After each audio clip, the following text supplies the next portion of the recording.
Ready? Start it.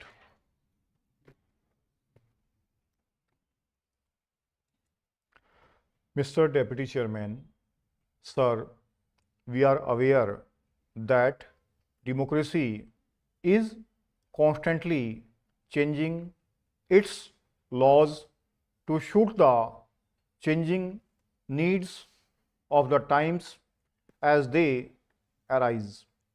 In a democracy, when a decision has been arrived at, it is accepted by majorities and minorities alike till the same should be changed at a later date in the prescribed way.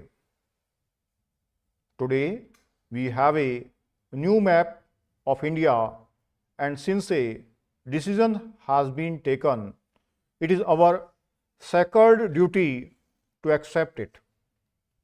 If any changes should be needed at a later day, they can easily be introduced in the same manner as the present ones have been done.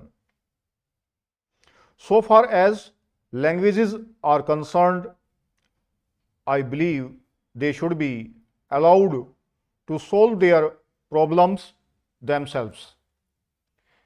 Any artificial attempt will hardly help us to reach the desired goal. In a democracy, everybody has got to be educated to be able to play his proper part as a citizen. It is also obvious that such universal education can be given in no language other than the mother tongue. It is also not right to wait for education to be imparted in a particular language till adequate literature in that is ready for the purpose. No language and no literature can grow or have grown in that manner. We have to start teaching in the languages in which we want education to be given. There would certainly be a very great deal of mixing of various languages in the circumstances in which we are placed today. Technical expressions will have to be boldly accepted to begin with in large numbers. Such mixture has taken place everywhere, and we should not trouble ourselves. There would certainly be a very great deal of mixing of various languages in the circumstances in which we are placed together. If the same thing takes place here as well, all living languages have the capacity to absorb suitable words from other languages and make a part of their own. Our language too should not be deprived of this wholesome natural law and process. If we wait for books to appear before we start, would be like putting the cart before the horse. Literature will follow our attempts to teach in any language of our choice. This process will eliminate most of the difficulties we face today because of language. It will not interfere with the education of anyone in any subject. Mr. Vice Chairman, a humble taxpayer who may not be able to avail for himself or others for whom he may feel responsible of the opportunities that the universities may offer, but who would be compelled to make his contribution for the upkeep of the same through the taxes he pays. The whole scene is not so pleasant as it might otherwise appear. I know for a fact that our university drones up huge budgets running into scores of lakhs of good money which they expect the government or the general taxpayer to find for them. The universities also claim to be completely autonomous bodies and resent what they might suspect as the least interference in their working on the part of anybody.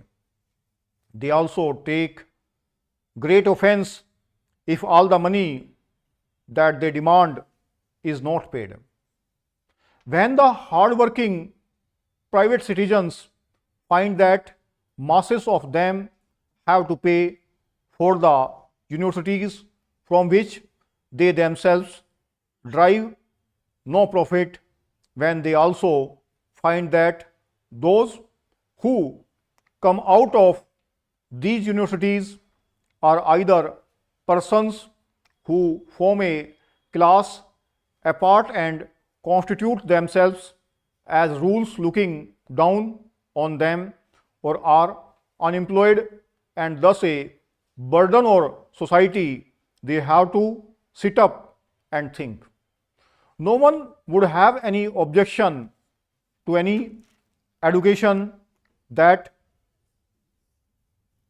say, anyone receives, provided that the person concerned pays for it himself. If, however, he expects others to pay so that he may profit than others have produced, the University Grants Commission may not like affiliating the universities, but being a product myself of one of them, I feel that is the type that is most suitable for our country. In such a university, higher education is available to students near their homes.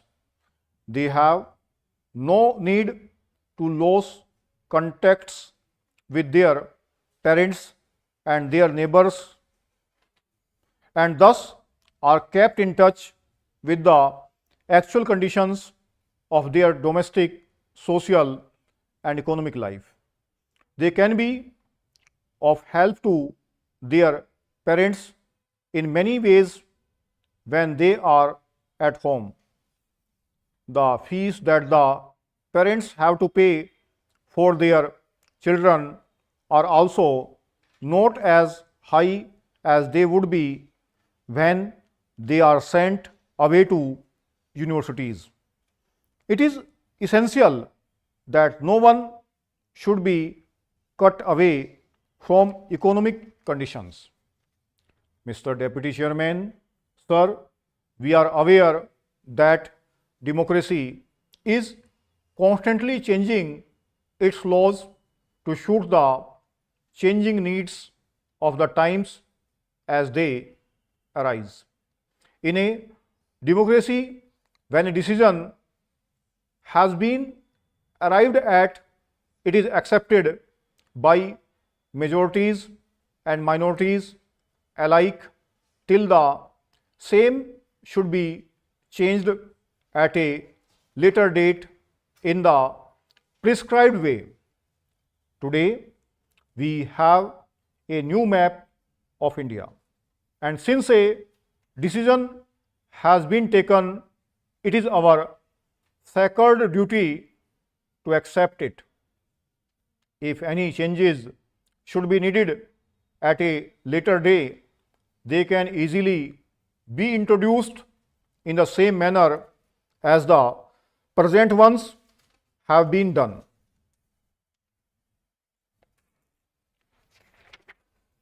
ये 880 के आसपास word है और common word के 2C part का बोला गया 8 number, पहले पूरा बोला गया फिर उसके बाद में रिपीट किए गए 100 वर्ड्स। स्पीड इसकी है 88 के आसपास। अगर आपने अच्छा लिखा है तो आप टाइप करेंगे, अदरवाइज आप 80 भी लिखेंगे।